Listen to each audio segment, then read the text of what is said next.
तो आज हम पढ़ने वाले हैं कक्षा 12 का जियोग्राफी चैप्टर नंबर 6 और यह क्या है पार्ट 1 वीडियो होगा।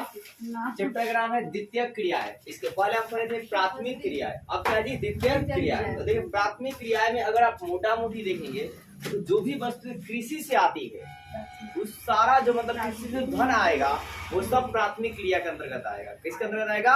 प्राथमिक। और उस कृषि के जो कच्चा माल होगा उस वस्तु जो बनाइएगा उसको कहा जाएगा द्वितीय क्रिया। क्या कहा जाएगा? द्वितीय क्रिया। तो एकदम ऐसी बहुत ही आसान चीज है क्या कि देखो इसमें प्रकृति की संसाधन को मतलब वस्तु को, संसाधन मतलब क्या? वस्तु मूल्य बढ़ जाता है। मूल्य क्या होता है? बढ़ जाता है क्योंकि उसको हम दूसरा कुछ बनाते हैं। प्रकृति में पाए जाने वाले कच्चे माल से मूल्यांकन बना दिया जाता है। कच्चे माल से क्या जी? मूल्यांकन बनाते हैं। और ये कच्चे माल से मूल्यांकन बनाने की जो प्रक्रिया है उसे विनिर्माण कहते हैं। उसे क्या कहते हैं? विनिर्माण। आपने क्या देखा कि इसमें प्राकृतिक संसाधनों का जो मूल्य है वो क्या होता है? बढ़ जाता है। भाई साहब क्यों बढ़ जाता है? क्योंकि प्रकृति में पाए जाने वाले जो कच्चे माल हैं उन्हें मूल्यांकन बना दिया जाता है। मूल्यांकन मतलब उसकी कीमत क्या होती है? बढ़ जाती है। और प्राकृतिक संसाधन पाए जाने कच्चे माल को मूल्यांकन बनाया जाता है। तो इस प्रक्रिया को क्या कहते हैं? विनिर्माण। क्या कहते हैं? इस प्रक्रिया को क्या कहते हैं जी? इस प्रक्रिया को जो है क्या कहा जाता है? तो विनिर्माण कहा जाता है।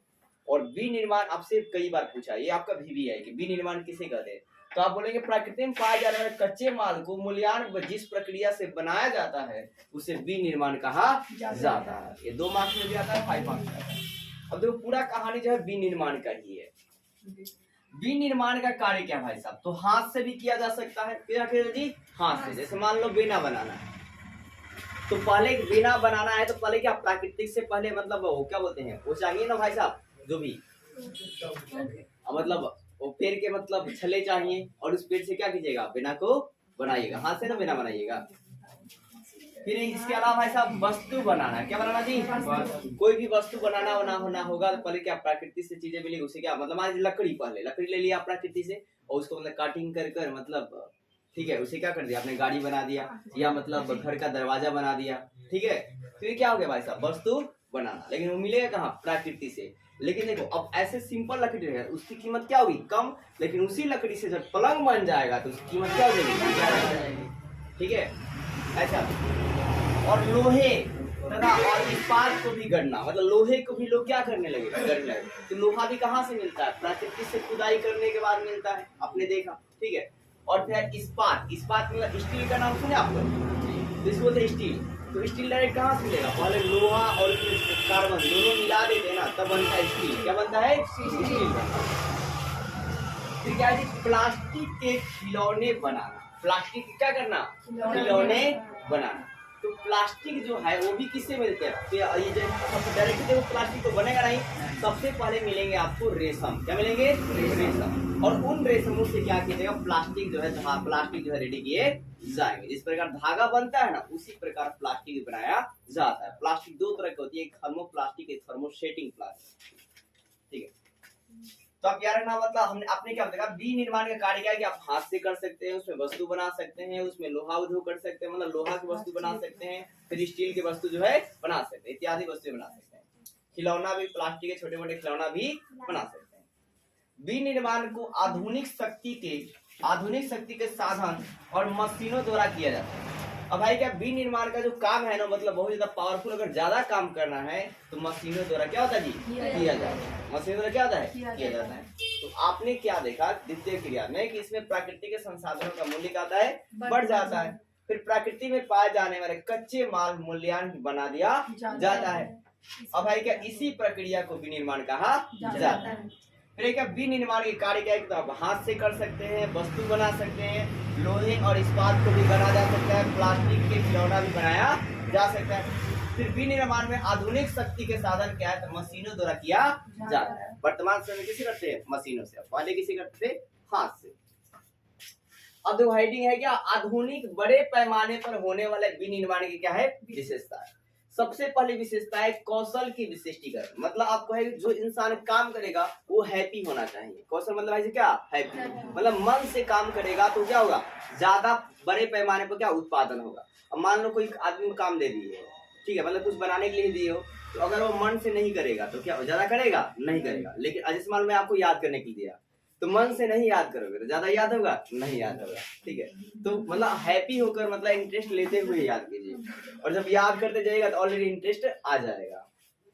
तो कौशल क्या, विशिष्टीकरण या उत्पादन की विधि, मतलब उत्पादन क्या होगा, ज्यादा होगा अगर आप मन से काम करेंगे, हैप्पी होकर कोई भी काम कीजिएगा तो, कोई भी काम। अच्छा, विनिर्माण का अर्थ है हाथ से बनाना। क्या है, हाथ से बनाना है। फिर भी इसमें यंत्रों द्वारा बनाया गया सामान भी शामिल है। देखो, विनिर्माण का वास्तविकता अर्थ क्या है कि हाथ से बनाएंगे। किसे बनाएंगे, हाथ से। लेकिन डिमांड को देखते हुए मशीन का भी इसमें उपयोग किया जाता है, क्योंकि देखो जनसंख्या क्या बहुत ज्यादा है और सिर्फ हाथ से बनाकर भरपाई जो है नहीं की जा सकती, इसलिए क्या यंत्रों से बनाया जाता है। यंत्र मतलब समझ रहे हो जी, मशीनों से। किसे, मशीनों से। अब है क्या यंत्रीकरण, क्या है यंत्रीकरण, मतलब भाई मशीनों का उपयोग। तो है क्या, मशीनों के प्रयोग से है क्या वस्तु को बनाया जाता है। यंत्रीकरण का मतलब ये हुआ भाई साहब कि मशीनों के प्रयोग से क्या किया, वस्तु को बनाया जाएगा। मन करेगा तो कटोरा बनाइएगा, मन करेगा तो लोटा बनाइएगा, मन करेगा, ठीक है, तो कुछ बनाना है। अब है क्या प्रौद्योगिकीकरण, नवाचार। तो इसका मतलब देखो है क्या, प्रौद्योगिकीकरण का मतलब होता है भाई साहब टेक्नोलॉजी। क्या होता है जी, टेक्नोलॉजी। शॉर्ट कट पढ़िए तो अच्छे टेक्नोलॉजी का उपयोग किया जाता है। इसमें क्या, अच्छे टेक्नोलॉजी क्या करते हैं, उपयोग करते हैं, जिससे क्या होता है जल्दी जल्दी काम होता है। अगर खराब टेक्नोलॉजी रहेगा तो जल्दी काम होगा, नहीं काम होगा। तो अच्छे टेक्नोलॉजी का हम लोग उपयोग करते हैं। चौथी बात क्या है, संगठन, संगठनात्मक ढांचा और है क्या स्थिरीकरण।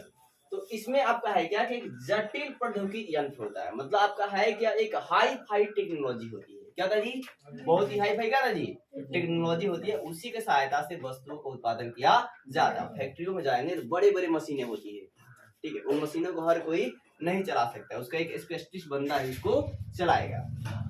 फिर क्या कि श्रम विभाजन, श्रम मतलब लेबर को बांट दिया जाता है। लेबर क्या जी, आप भाई ये काम करोगे, अगर ये काम जानते हो तो आप मतलब मान लो रोटी बनाना जानते हो तो रोटी बनाओगे, आप बर्तन बनाना जानते हो तो बर्तन बनाओगे, आप लकड़ी का सामान बनाना जानते हो तो लकड़ी का सामान बनाओगे, ठीक है ना। इस तरह बांट दिया जाता है मजदूरों को। अब क्यों बांटा जाता है भाई साहब, ताकि अल्प लागत में क्या जी, कम खर्चा में अधिक माल का क्या हो जी उत्पादन हो, फैक्ट्री का फायदा क्या होगा, ज्यादा होगा। तो श्रम विभाजन से मतलब मजदूरों क्या बांट दिया जाता है, मतलब अलग अलग सेक्टर बांट दिए जाते हैं, और अल्प लागत से क्या होता है अधिक माल का उत्पादन होता है, जिससे फैक्ट्री को क्या होती है फायदा होती है, और फैक्ट्री को फायदा होती है तो आपको तनख्वाह भी क्या करती है ज्यादा देती है। अब जो है कि अधिक पूंजी, अब देखो बड़े बड़े जहाँ मशीनें रहेगी वहां पर क्या होगा ज्यादा पैसा का भी जरूरत पड़ता है, अधिक पूंजी क्या होती है लगती है। फिर क्या बड़े बड़े संगठन, क्या जी बड़े बड़े संगठन बनाए जाते हैं। इसके अलावा प्रशासनिक अधिकारी वर्ग होता है, क्या होता है ध्यान हो, प्रशासक में क्या जी अधिकारी वर्ग, इसका मतलब क्या होता है जानते हैं, मतलब प्रशासन भी इसमें होती है। प्रशासन समझते हैं, प्रशासन मतलब क्या होता है, पुलिस वगैरह भी होते हैं, क्या करते हैं कि भाई मदद करने ताकि झगड़ा झंझट क्या हो नहीं हो। उम्मीद करता हूँ आपको वीडियो अच्छी लगी, प्लीज वीडियो को लाइक कीजिए, चैनल को सब्सक्राइब कीजिए।